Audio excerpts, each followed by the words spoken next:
Hello beautiful humans, my name is Annie DeSalty and welcome back to my channel.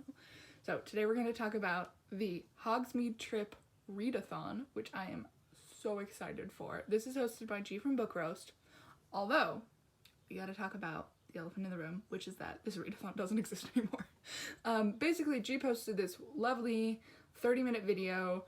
It was really long, but she made a lot of points about what it means to be in the Harry Potter fandom right now, when she who shall not be named is kind of a dick and is really not, she's a TERF, which is a trans exclusionary radical feminist, and we just can't support that. Like, that's not the type of human that our fandom can get behind.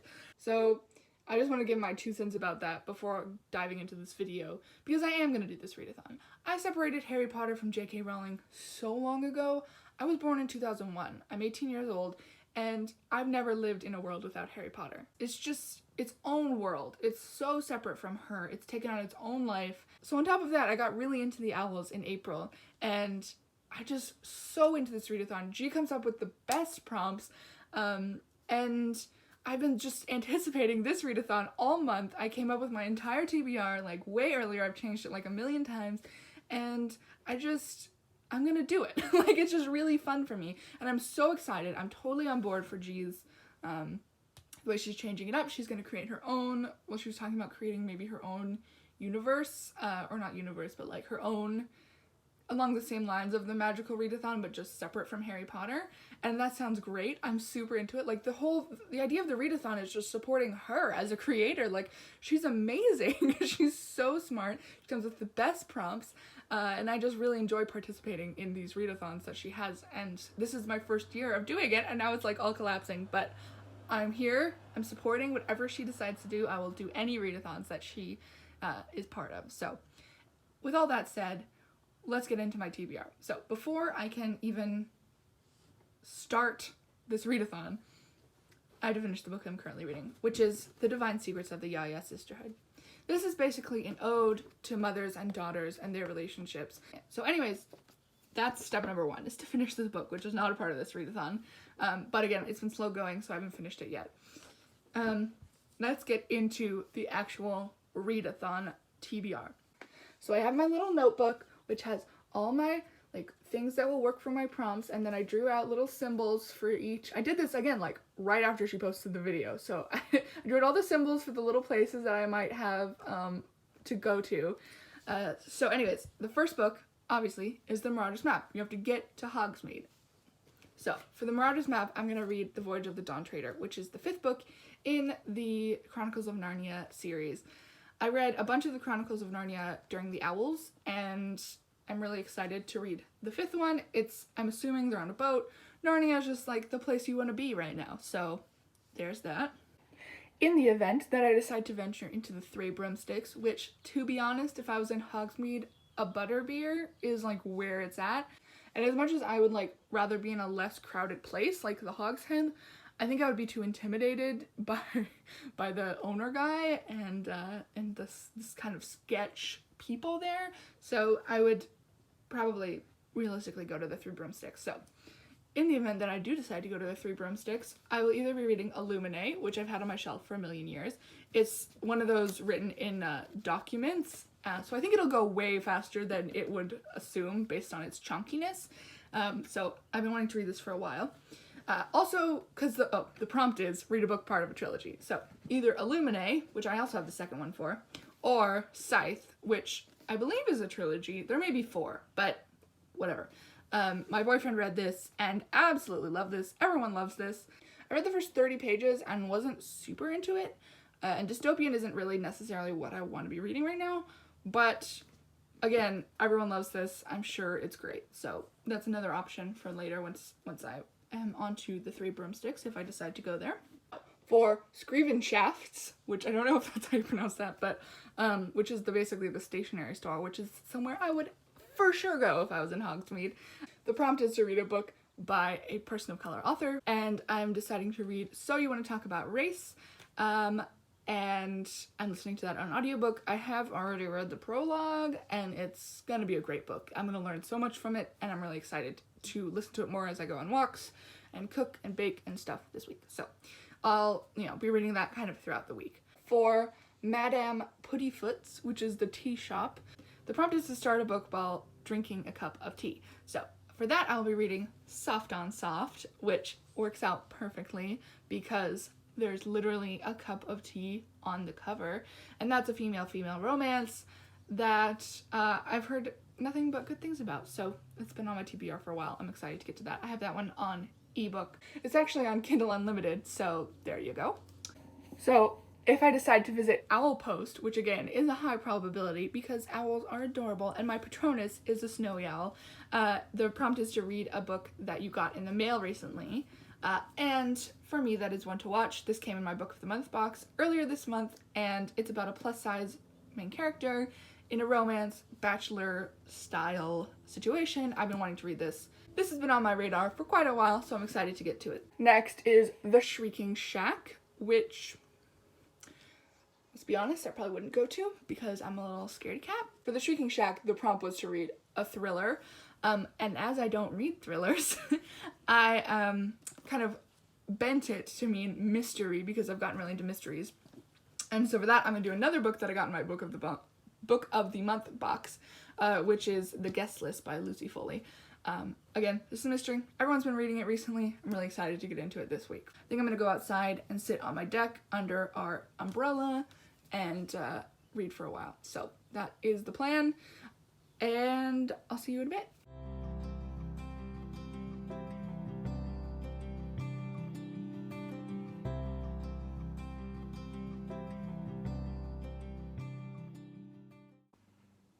Hello, I have relocated indoors to finish reading my book. I finished The Divine Secrets of the Yaya Sisterhood. It's about 4, maybe 4:15, and it took me a solid 2 hours to finish those last 100 pages, which is so much slower than my usual reading pace. But I guess it's about the same because of how small the font was. Anyways, I guess I'm starting another book now.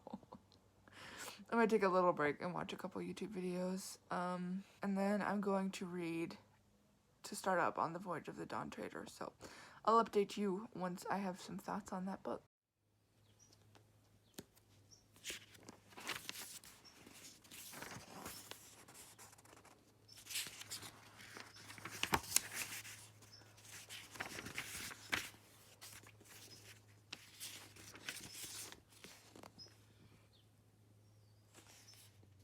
Okay, so since I filmed my last clip, I have started The Voyage of the Dawn Treader. I think I put in a clip of me like opening it up and reading the first couple pages or so. But yeah, so basically this is the 5th book in the Chronicles of Narnia, so it does follow the main 4 kids that we meet in the 2nd book, which is As the Lion, the Witch, and the Wardrobe. So it follows Lucy, Edmund, Susan, and Peter. Except this one mostly follows Lucy and Edmund, at least so far.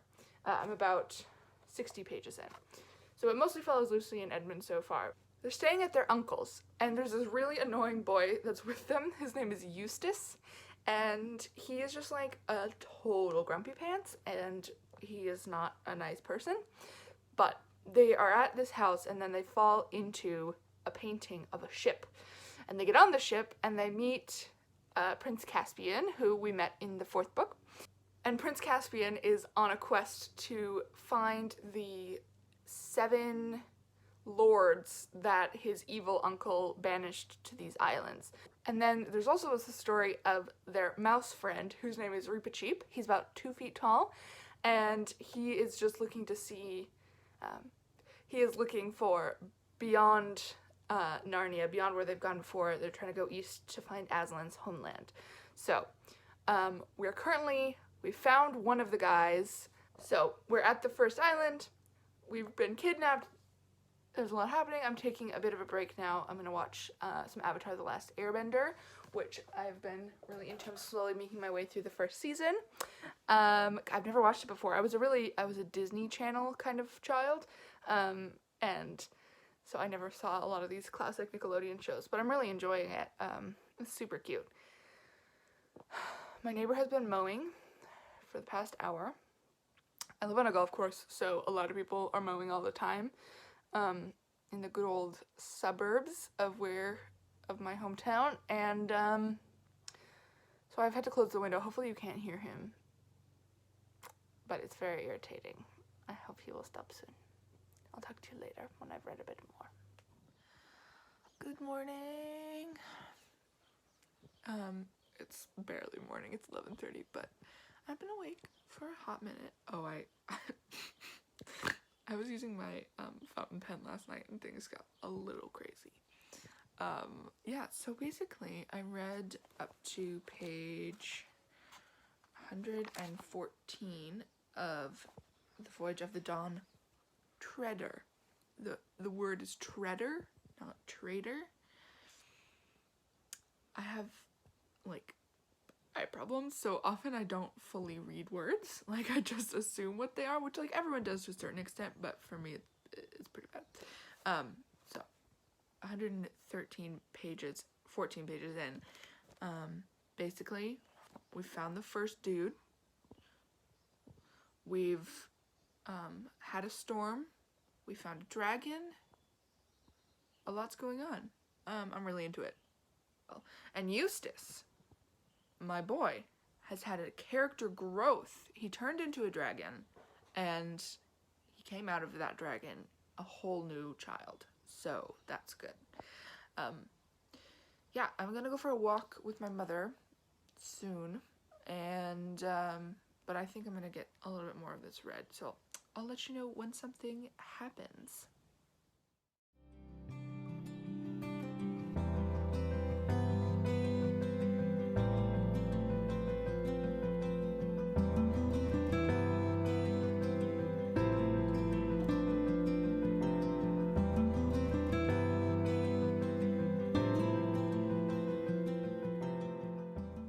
Alrighty, folks, it is about 2 p.m. on Tuesday, and I have just finished my, I guess my first book of the readathon, but my second book this week, and that is The Voyage of the Dawn Treader by C.S. Lewis. I really like the first 3 quarters more than the last quarter. All the adventuring and going to the different islands and exploring different things. The last quarter got a little weird. Yeah, it got a little weird. There's not a lot else to say about it. It wasn't quite as enjoyable for me, but overall, really enjoyed my experience reading this book. I think I'm gonna give it, I believe I've given every book in this series either a 4 or a 3, so I'll give this guy a 4. Well, I guess I'll think on it for a bit more. I'm kind of wavering a bit. So now comes the task of figuring out what I'm gonna do next. I'm quite, tired, as you get when you read for, or at least I get when I read for several hours on end. What I think I'm gonna do is listen to some of the audiobook for So You Want to Talk About Race, and play some Mario Kart on my old DS. Because that'll give my brain a little more activity at once than just sitting and reading a book. And it always helps me to switch back and forth between audiobooks and physical books. So I think I'm gonna do that, and then I'll start the book soft on soft for the Madame Puttyfoot's prompt of starting a book with a cup of tea. Yeah, alright, that's happening.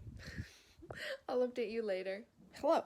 So, since I updated you, I have played some Mario Kart. I'm restarted my whole save file, so I have to, get a lot done. So, that's a thing I've been doing. While I've been playing Mario Kart, I've been listening to So You Want to Talk About Race, and it's so good.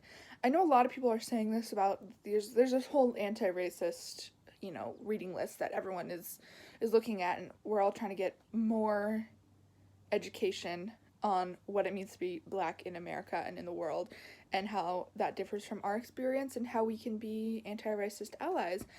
And So You Want to Talk About Race is just so good.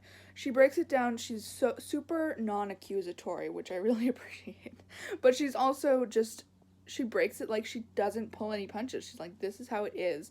She has chapters about privilege and about police brutality and about like what is racism, like what is that definition for us, and how she has all these questions of like how to implement anti-racism into your life and how to check yourself and make sure that you're asking the right questions, and when you do mess up, like here's what to do and that sort of thing. And I'm just really enjoying it. But for a bit, my tea is ready, so I'm gonna start my prompt for the tea shop, Miss Puttyfoot's, and in Hogsmeade, and I'm gonna start reading Soft on Soft by Mina Waheed. All I know is that it's a female-female romance. I have a lovely glass of peach ginger iced tea that I made myself, which is delicious. It was way hotter this morning and now it's gotten cloudy, so thanks for that, Washington. But yeah, just gonna sit here, do some more reading, drink my tea. Alright, fellow humans, here's the scoop. So, I have not read anything since I last updated you. Basically what happened is that I started watching the Netflix documentary Disclosure, which is all about what it is to be trans and experiencing movies and media and what trans in the media is, and in movies specifically. And it just ruined me. It made me so angry. Yeah, it made me rethink the whole Harry Potter thing, right? Like, as much as I've disassociated JK Rowling with her work, she's still contributing to this incredibly harsh narrative about trans people. And obviously I'm not buying any merch from her, but do I need to stop supporting her work altogether? I think it was the right time to watch this movie about trans people, and they featured a lot of Black trans people and how being trans and Black intersect, and what that means for people who live that life, and how incredibly hard it is just to exist. And then to have people who are supposed to be on your side and supposed to be writing things that give you hope, to just take another stab at you, I just can't. It just makes me so mad. So, and for those of you who know me, I'm not an angry person. I'm a very chill person who's, well, I wouldn't say chill. I'm a very, my reaction is not towards anger usually. It's usually towards sadness. But I am fully angry. So, there's that. And then, I was so angry that I decided to try to calm myself down. I watched Hannah Gadsby's newest comedy special called Douglas, and literally almost peed myself from laughing so hard. Her brand of feminist humor just hits me exactly where I'm in my funny bone. Like, it hits me it's my exact sense of humor. Is like the way that she comports herself and the way that she speaks and moves, and to see a fat woman with short hair, a queer fat woman with short hair, have so much success, a neurodiverse queer fat woman with short hair have such success and be so effing funny. It makes me have hope for myself as a musician, as an entertainer, and just as a person who is fat and queer and neurodiverse. I want to listen to her talk about Renaissance paintings for the rest of my life. That's all I want. So, with that being said, I don't know if I updated you, but I have read a bit of Soft on Soft, which turns out is totally diverse, which I didn't know going in, and I am so happy about. It's about a plus-size Black model falling in love with an Arab Persian makeup artist, and they're both so cute. And the makeup artist, who is the main, who's our, like, the character that we're following, is, has anxiety, which I was like, I didn't know any of this. I just knew it was a female-female romance, so it's just so amazing to go into something being like, here's a romance, and then to get all this, like, amazing, like, juice out of it. Like, there's meat in it. So I'm really excited to keep reading that. Also, like I said, I'm really enjoying, So You Want to Talk About Race. I'm learning so much. I'm gonna probably watch Avatar: The Last Airbender now, and I'll talk to you tomorrow.